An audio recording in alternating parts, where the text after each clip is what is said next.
Good luck for all student. जैसा आप यहाँ पर देख रहे हैं, यहाँ लिखा है कि जो लोग कक्षा 10 पास करके किसी सरकारी या अर्ध सरकारी या फिर प्राइवेट नौकरी को कर रहे हैं।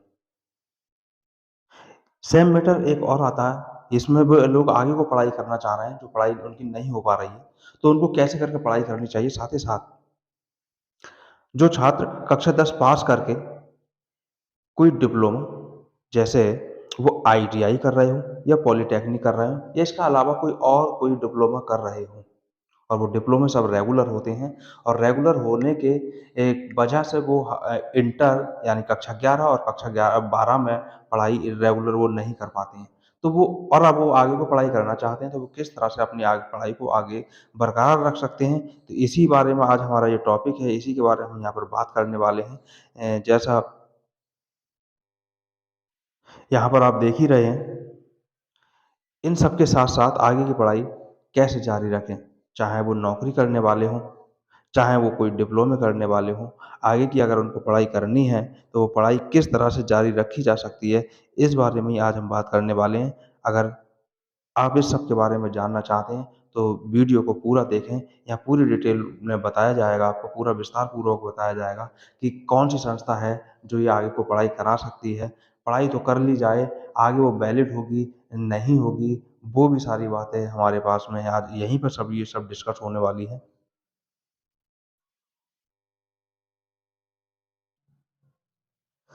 तो देखें, जैसे यहाँ पर लिखा है, पत्राचार शिक्षा संस्थान उत्तर प्रदेश।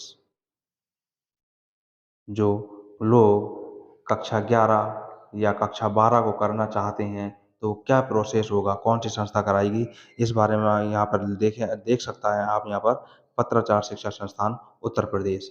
अब ये जो संस्थान है, ये माध्यमिक शिक्षा परिषद के द्वारा ही संचालित होती है। इसकी परीक्षाएँ, जो बोर्ड परीक्षा होती है, वो उत्तर प्रदेश माध्यमिक शिक्षा परिषद के द्वारा ही कराई जाती है, यानी कि यूपी बोर्ड के द्वारा ही कराई जाती है।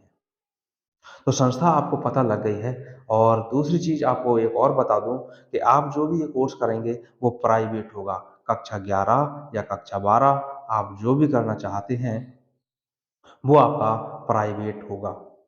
क्योंकि आप रेगुलर तो कर ही नहीं सकते हैं। अगर आप कोई सरकारी जॉब कर रहे हैं या फिर कोई रेगुलर डिप्लोमा कर रहे हैं, उसके साथ कक्षा 11 या कक्षा 12 आप करना चाहते हैं, तो फिर आप यहाँ प्राइवेट ही कर सकते हैं, और वो पत्राचार शिक्षा संस्थान के द्वारा ही कर सकते हैं।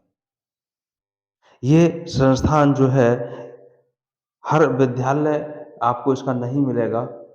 उत्तर प्रदेश माध्यमिक शिक्षा परिषद के जो विद्यालय हैं, उन्हीं में से हर तहसील पर 1-2 विद्यालय आपको मिल जाएँगे, वो आपको जाकर पता करना होगा। फिलहाल हम बात कर रहे हैं कि कक्षा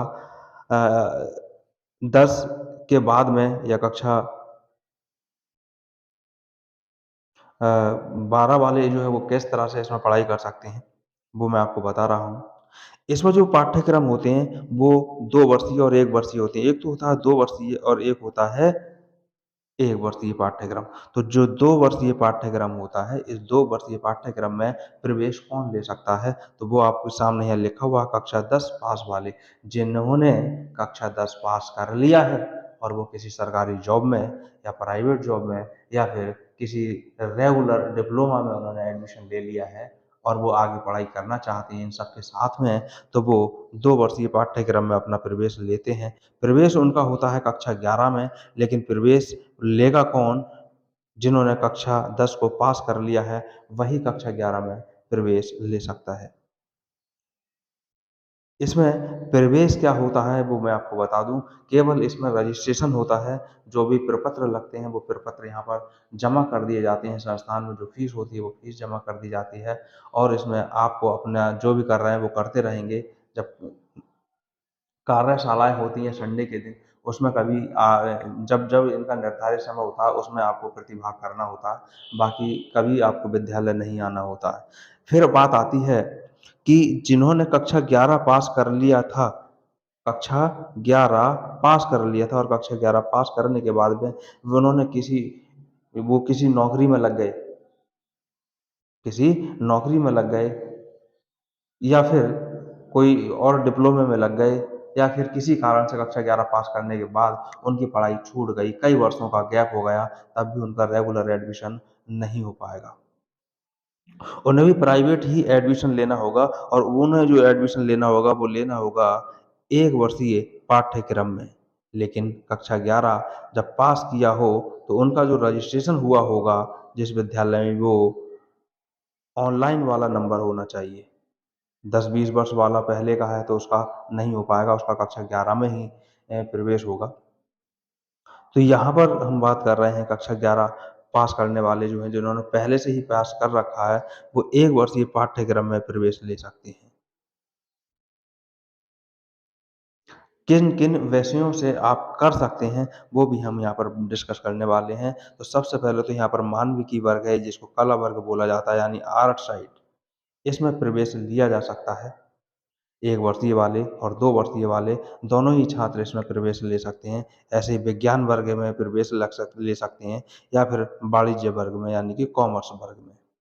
इनमें से किसी भी वर्ष में इसके अलावा और किसी वर्ग में पत्राचार से 1 वर्षीय 2 वर्षीय पाठ्यक्रम नहीं कराए जाते हैं। फिलहाल ये जानकारी आपको मिल चुकी है। आगे की बात हम कर रहे हैं कि आखिर इनमें प्रपत्र कौन-कौन से आपको चाहिए होते हैं। तो सबसे पहले हम यहाँ पर बात कर रहे हैं 1 वर्षीय वाले, यानी जिन्होंने कक्षा 11 को पास कर लिया था और अब वो कक्षा 12 में एडमिशन लेना चाहते हैं, तो उन्हें कौन-कौन से प्रपत्र की आवश्यकता होगी। जैसे यहाँ पर लिखा भी है कि 1 वर्षीय पाठ्यक्रम यानी कक्षा 11 पास वालों के लिए जो प्रपत्र लगेंगे, वो क्या-क्या लगेंगे। सबसे पहले नंबर 1 पर हमारे पास में आता है कक्षा 11 पास की टीसी, और वो टीसी मूल प्रति में लगेगी यानी ओरिजिनल लगेगी। नंबर 2 कक्षा 11 पास का अंक पत्र, अंक पत्र की फ़ोटोकॉपी इसमें लगेगी। और नंबर 3 पर है कक्षा 11 का रजिस्ट्रेशन कार्ड, इसकी रजिस्ट्रेशन कार्ड की फ़ोटोकॉपी यहाँ पर लगाई जाएगी। इसके बाद कक्षा 10 पास का अंक पत्र की फ़ोटोकॉपी लगाई जाएगी और इनके साथ-साथ आधार कार्ड की फ़ोटोकॉपी भी लगेगी, जाति प्रमाण पत्र की फ़ोटोकॉपी भी लगेगी, फ़ोटो भी लगेंगे, मोबाइल नंबर भी चाहिए और ईमेल आईडी भी चाहिए। यहाँ पर जिन लोगों ने कक्षा 11 को पास किया था, उनके लिए इतने सारे ये प्रपत्र हैं, ये सब लगाकर तब रजिस्ट्रेशन करवाया जाएगा।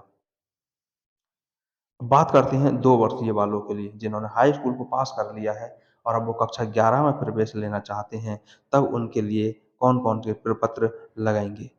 तो उनके लिए जो प्रपत्र लगाएँगे, सबसे पहले कक्षा 10 पास का अंक पत्र की फ़ोटोकॉपी, कक्षा 10 पास की टीसी और जो कि मूल प्रति में यानी ओरिजिनल लगाई जाएगी।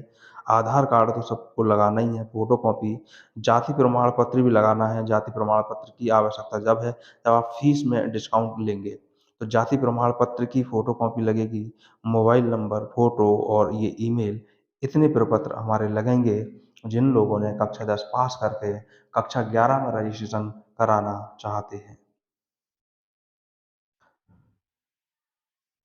तो आज की वीडियो में बस इतना ही। वीडियो देखने के लिए बहुत-बहुत धन्यवाद।